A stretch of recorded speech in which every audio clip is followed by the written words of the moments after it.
کسی بھی شے کا مشہور ہو جانا، عام ہو جانا، اسے درجہ عموم کا مل جانا، درجہ شہرت کا مل جانا، یہ اس چیز کے صداقت کی دلیل نہیں ہوتی۔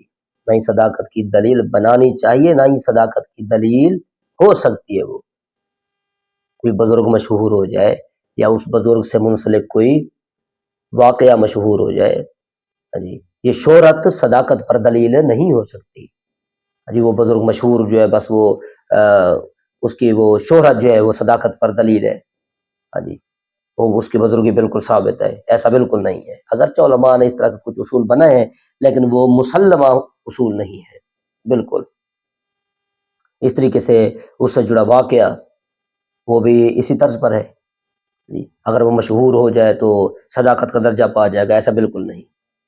شہرت صداقت کی دلیل بالکل نہیں ہے۔ اور ایسے کافی سارے معاملات ہیں، ایسے کافی سارے مسائل ہیں جو حد شہرت کو پہنچے لیکن تحقیق کرنے کے بعد معلوم ہوا کہ وہ سارا کذب کا پلندہ ہے۔ اس طریقے سے چند ایسے بزرگ بھی گزرے ہیں، ان کے واقعات بھی مشہور ہیں، ان کے متعلق جب تحقیق ہوئی تو وہ بھی جھوٹ نکلے۔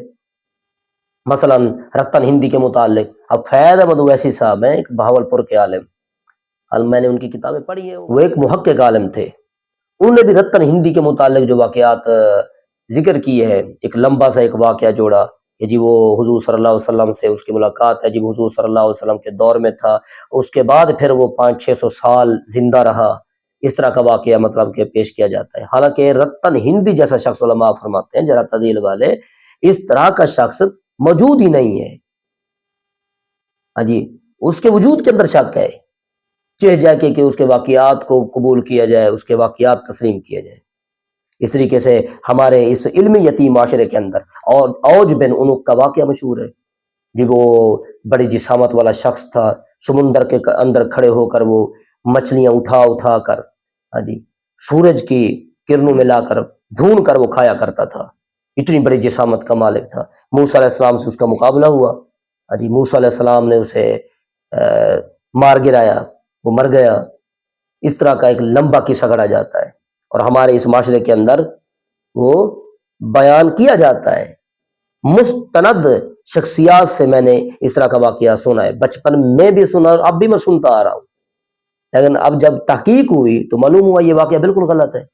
الحاوی للفتاوی کے اندر جلال الدین سیوطی نے خاصی پکڑ کی ہے، آپ فرماتے ہیں یہ بالکل یہ اسرائیلی روایت ہے، یہ اسرائیلی جھوٹ کا پلندہ ہے، یہ اس کا اسلام سے بالکل کوئی تعلق نہیں ہے، یا نہ ہی یہ اسلامی طرز پر بنائی گئی حکایت ہے، ہاں جی بالکل یہ جھوٹ ہے۔ اسی طرح حضرت موسیٰ علیہ السلام کا واقعہ مشہور ہے کہ جی وہ بنی اسرائیل والے آپ پر عیب کا تانا لگاتے کہ جی عیب دار ہے، اس وجہ سے یہ ہم میں آ کر قمیض نہیں اتارتے، حالانکہ نبی تھے، طبی طور پر شرم و حیا کے حامل تھے آپ، تو ان پر اعتراض کیا گیا کہ جی یہ ہم میں نہیں آتے، قمیض نہیں اتارتے۔ تو ایک مرتبہ آپ نہانے کے لیے گئے، پتھر پر کپڑے رکھے، پتھر وہ کپڑے لے کر بھاگ پڑا، آپ پیچھے دوڑے، ہاں جی دوڑتے چلے گئے، بازار میں سے گزرے، بازار میں سے گزرے، لوگوں نے آپ کے پورے جسم کو دیکھا تو مانا یار ہم جھوٹ پر تھے، یہ حضرت موسیٰ نبی ہیں، رسول ہیں، یہ حق پر ہے، ان کے اندر کوئی مرض نہیں ہے۔ ایک لمبی حکایت گھڑی جاتی ہے۔ عبد المصطفیٰ اعظمی صاحب یہ بریلوی سے تعلق رکھتے ہیں، شیخ الحدیث ہیں، انہوں نے لکھا اس واقعے کو، اور بڑے بڑے علماء نے لکھا اس واقعے کو، حالانکہ اس واقعے کا سرے سے کوئی اصلی وجود ہی نہیں ہے، کوئی حقیقت نہیں ہے، لیکن یہ مشہور ہے۔ اسی طریقے سے مفسرین بنی اسرائیل کے متعلق لکھتے ہیں کہ جب ان میں سے کسی شخص کے جسم پر نجاست لگ جاتی تو اس نجاست والی جگہ کو کاٹ دیا جاتا، مطلب دھونے سے ازالہ نہیں ہوتا تھا، اس جسم کے حصے کو کاٹنا پڑتا۔ کافی سارے مفسرین نے لکھا ہے، لیکن بعد میں آ کر محققین نے اس کا رد فرما دیا۔ پہلے بھی رد کرنے والے موجود تھے لیکن وہ قلیل تھے، بعد میں کثیر ہو گئے محققین، انہوں نے رد کر دیا، فرمایا بالکل یہ غلط ہے، یہ بالکل باطل نظریہ ہے۔ ہاں کپڑے پر لگ جائے نجاست تو اس کا کٹ جانا یہ تو ذہن کے اندر آتا ہے، یہ جسم کا کٹ جانا یہ بالکل ذہن کے اندر نہیں آتا۔ امام بغوی نے بھی ایک بہترین دلیل ارشاد فرمائی اس حوالے سے اور اس کا بلیغ رد فرمایا، بھئی یہ غلط بات ہے۔ تو بھئی اس طرح کے کافی سارے واقعات ہمارے معاشرے کے اندر مشہور ہیں، ان کا مشہور ہو جانا ان کی صداقت کی دلیل بالکل نہیں ہے. یہ مشہور ہو چکے ہیں، حد شہرت کو پہنچ چکے ہیں، تو فلہذا یہ سچے ہیں، حقیقت پر مبنی ہے، مبنی بر حقیقت ہے. ایسا بالکل نہیں ہے. یہ مسلمہ اصول ہی نہیں ہے، نہ یہ مسلمہ قاعدہ ہے.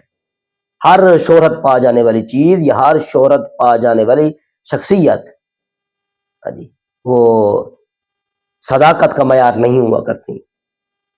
وہ بالکل ہی مطلب کہ وہ اللہ کے ہی ولی ہی ہوں، یا وہ واقعہ بالکل سچا ہی ہو، ایسا بالکل نہیں ہے.